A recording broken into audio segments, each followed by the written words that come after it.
Swayam Prabha. Digital India. Educated India.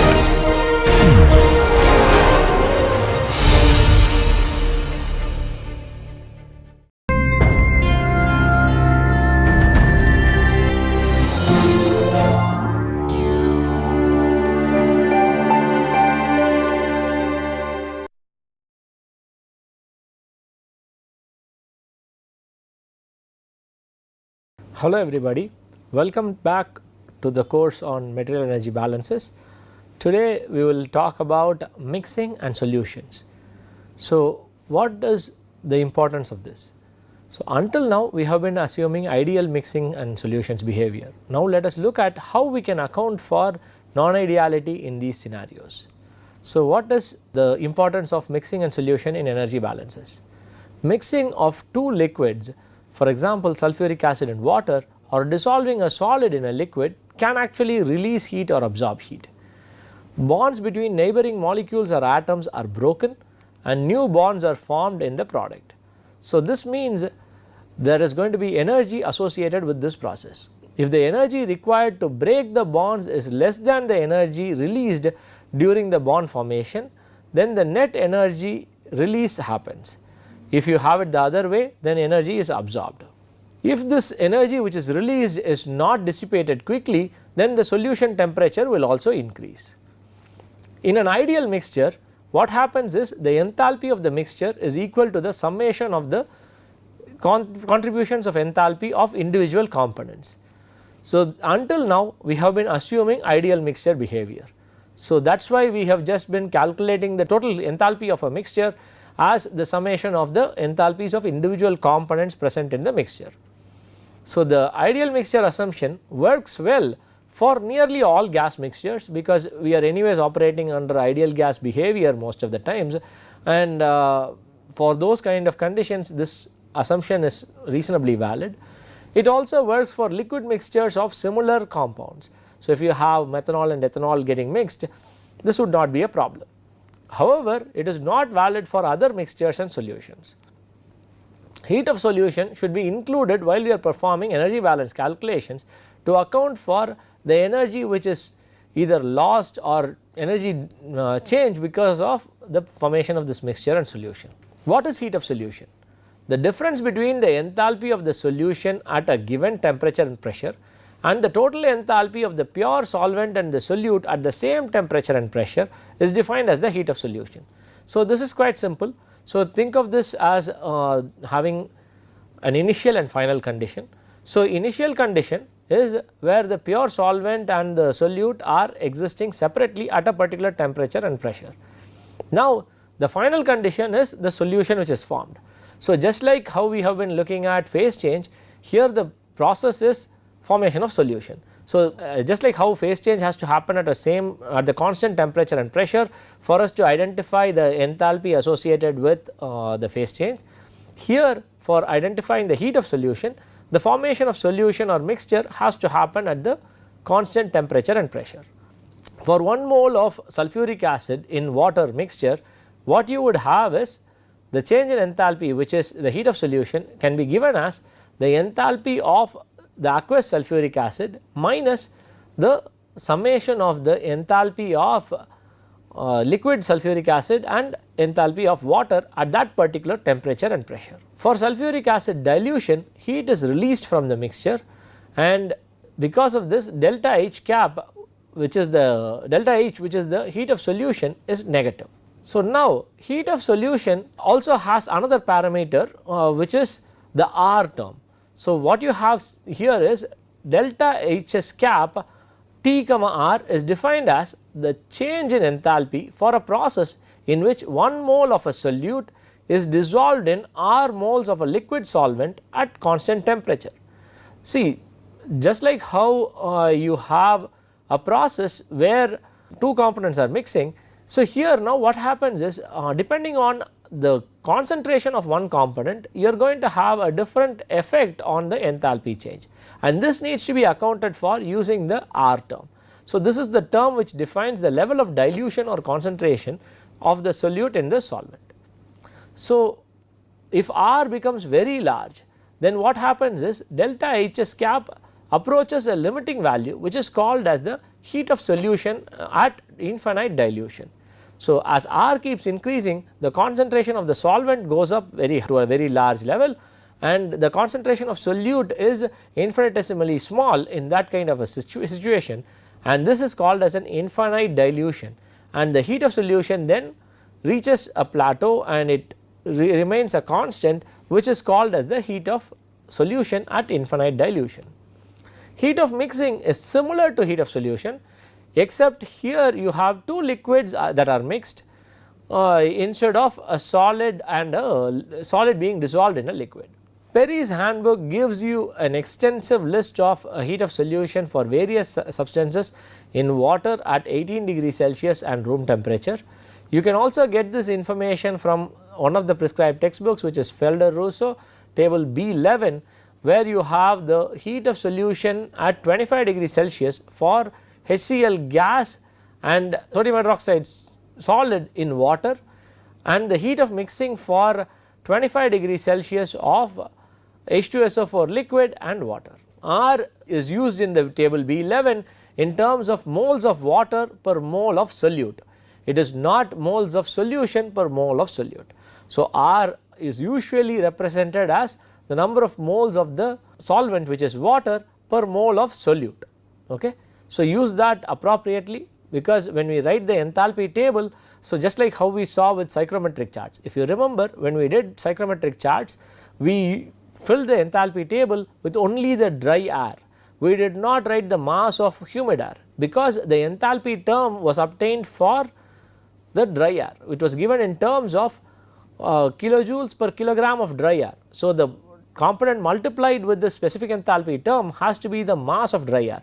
Similarly, here this value would have to be accounted for appropriately, so that we use the moles of water and not the moles of solution. Enthalpies in the table are also given as moles of solute, not moles of solution. Again, using the same concept, when you prepare the enthalpy table, you would have to use the appropriate moles for the moles in and moles out, or the moles initial and final. Table B11 data can be used to determine directly the specific enthalpies of solution at 25 degrees Celsius relative to pure solute and solvent at 25 degrees Celsius, which indirectly means that the reference state which is used is pure solute and solvent at 25 degrees Celsius. So, this is given as H cap equals delta H cap S at R, where R is the level of dilution. Another common reference state which is used which is pure solvent and an infinitely dilute solution at 25 degrees Celsius and 1 atmosphere. Instead of using pure solute and solvent, you can also use pure solvent and an infinitely dilute solution as the reference states. If you were to do this, then what you have is the actual enthalpy which you would be looking at would be the enthalpy you get from the table B1 minus the enthalpy at infinite dilution. So, here are a few example problems which would help us understand the fundamentals associated with mixing and solutions. The heat of solution of a solute A in water at 25 degrees Celsius is minus 40 kilojoules per mole A. For R equals 100 moles water per mole of A and minus 60 kilojoules per mole of A for infinite dilution. What is the specific enthalpy in terms of kilojoules per mole A of an aqueous solution of A for which R is 10 moles of water per mole of A relative to pure water and A at 25 degrees Celsius, and the second component is pure water and an infinitely dilute aqueous solution of A. So, what you have in the problem is you have the heat of solution given. So, one is the heat of solution using pure solute and solvent as the reference states, which is given to you with a particular R value, and you also have the infinite dilution heat of solution. Now, we need to calculate what the change in specific enthalpy would be for preparing such a solution. So, for the first aspect, we need to calculate the specific enthalpy of an aqueous solution of A with R of 10 moles of water per mole of A with relative to pure water and the solute A at 25 degrees Celsius. So, this means the value we have here directly minus 40 kilojoules per mole of A would give us the enthalpy associated with this. So, our H cap would be equal to delta Hs cap at R, and the R is 10 moles of water per mole of A. So, we can directly use this value, which is minus 40 kilojoules per mole of A. So, the next reference state which is used is pure water and an infinitely dilute aqueous solution.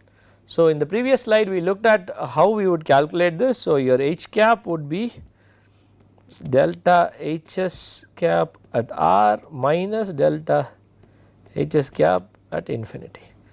So, this is the infinite dilution. So, what you would have here is minus 40 minus of minus 60 giving you 20 kilojoules per mole of A. So, depending on the reference states we get two different values. Now, let us look at the next few parts of the problem. If 5 moles of A is dissolved in 50 moles of water at 25 degrees Celsius, how much heat is evolved or absorbed?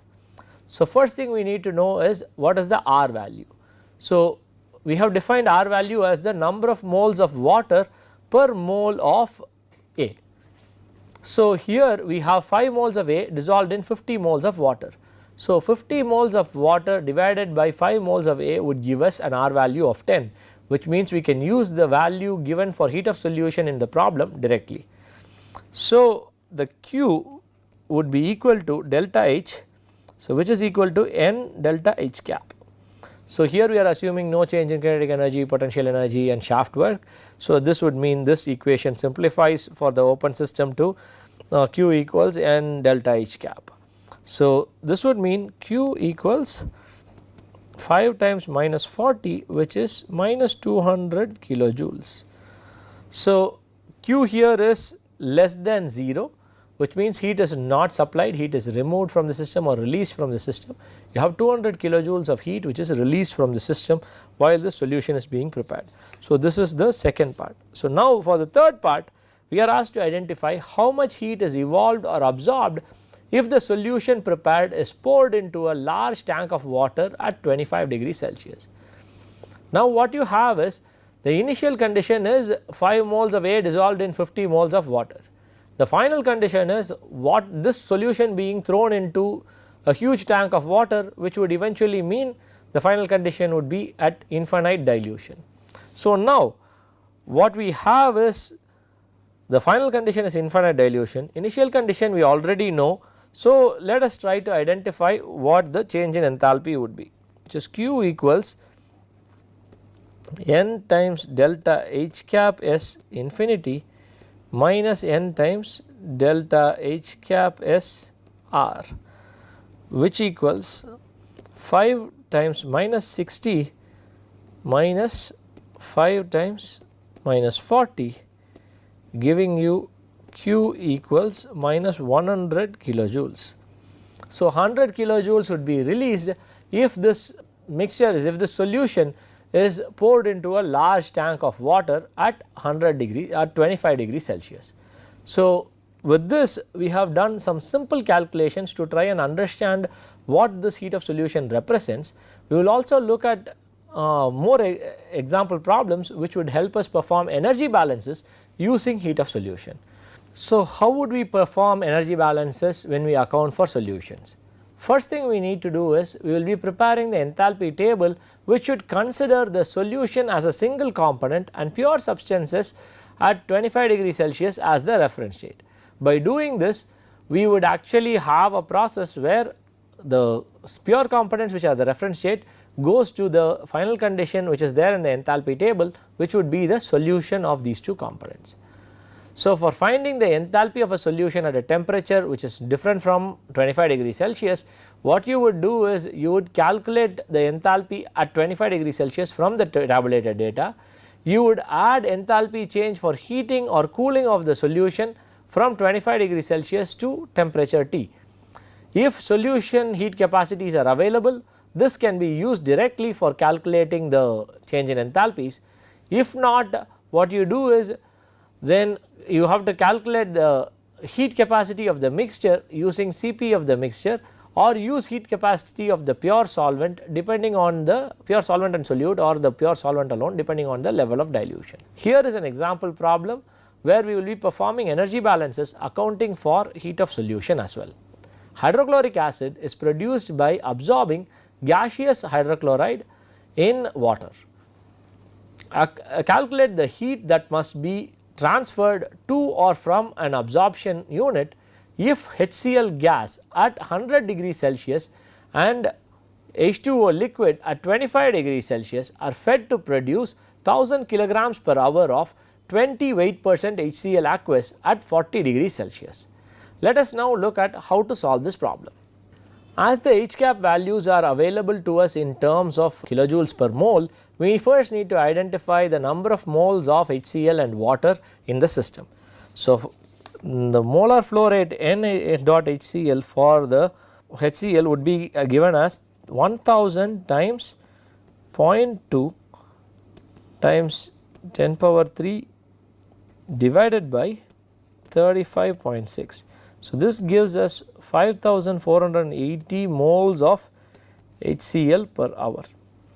So, we can also calculate the molar flow rate for water as 1000 times 0.8 times 10 power 3 divided by 18, giving us 44,400 moles of H2O per hour. So, what you have here is the mass of the solution times the mass fraction of the component times 10 power 3 to convert it into grams divided by the molecular weight to finally get the number of moles of HCl or H2O which is present in the system. Now that we have the system, we have drawn the flow chart.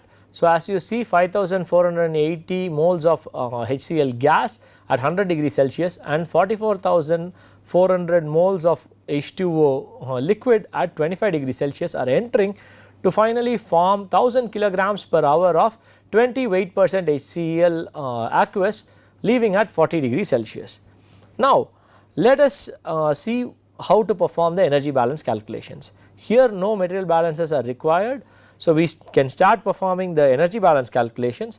So, here it is an open system, which means the equation would be Q dot equals delta H dot, assuming there is no change in kinetic and potential energies and no moving parts indicating shaft work is equal to 0. So, because of this we can use this as the equation for the general energy balance. Now, we need to identify the reference states for performing the calculations. So, before we build the enthalpy table, we need to identify what would be the reference states. As we have to use the enthalpy of solution, we will have to use the reference states from the table which is listed. So, the enthalpy table would have HCl gas, H2O liquid and HCl aqueous. So, as I had already mentioned, the aqueous solution is listed as a separate component so that we can account for the enthalpy change from the reference states. So, the reference states would be the pure components as given in the table. So, N dot, which would be in terms of moles, and you would have H cap in terms of kilojoules per mole, and N dot out in terms of moles, and H cap out in terms of kilojoules per mole.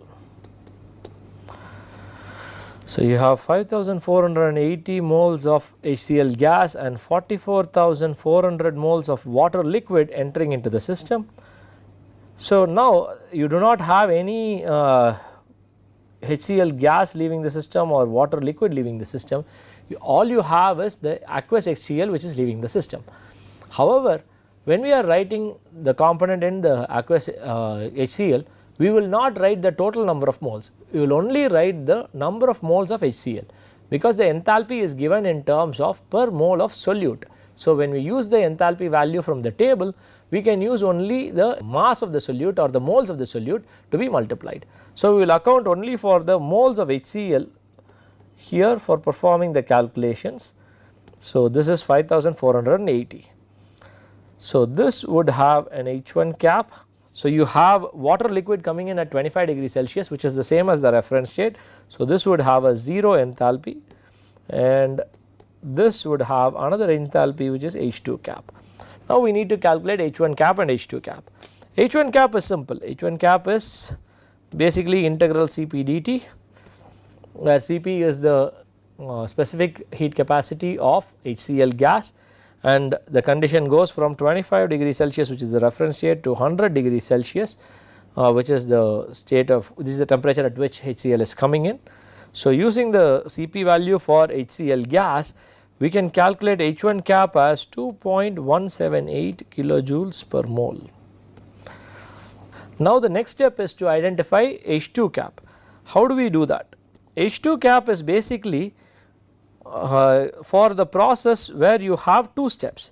The first step is you have HCl gas and water liquid at 25 degrees Celsius forming HCl aqueous at 25 degrees Celsius. From here it goes to HCl aqueous at 40 degrees Celsius. So, this is the process. You have two steps. The first step is the formation of the solution, and the second step is the heating of the solution. So, this would mean this is delta T and this is the solution formation.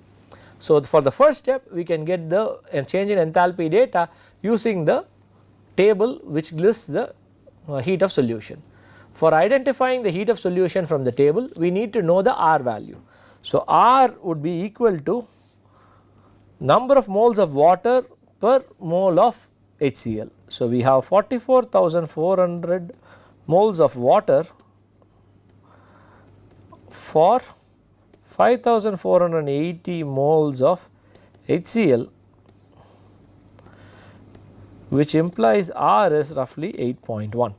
So, for the first step, which is the formation of the solution from HCl pure component and water pure component, we can look up the table B11 in the textbook Felder-Russo, or you can use any other reference book, and you will be able to get this value as H21 cap equals minus 67.4 kilojoules per mole of HCl.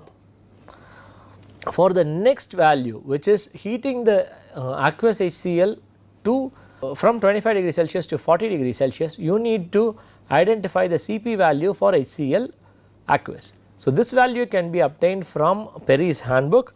So, according to Perry's handbook, the Cp for HCl solution is equal to, for the given mole fraction, is equal to 0.557 kilojoules per mole HCl degree Celsius. So, using this we can calculate the change in enthalpy for the second step, which is integral Cp dt, where temperature is increased from 25 to 40 degrees Celsius. So, this would be equal to 8.36 kilojoules per mole of HCl.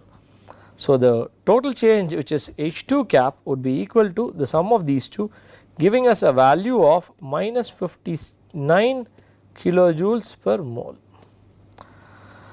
So, from here we can substitute the value back into the enthalpy table and calculate Q dot. So, Q dot, which is equal to delta H dot, would be equal to 5,480 times minus 59, which is the enthalpy of the aqueous HCl leaving the system, minus the inlet HCl which is coming in, which is 5480 times 2.178. So, this value would be, Q dot would be equal to minus 3.35 times 10 power 5 kilojoules per hour. So, this is the rate at which heat must be removed for the process to happen. So, with this we have performed an energy balance problem using heat of solution as well. In the next lecture we would have a tutorial session to solve a few more problems which use mixing and solutions, and this will help us get familiarized with these concepts, and it will help us in applying these concepts directly while we perform energy balance calculations. Thank you.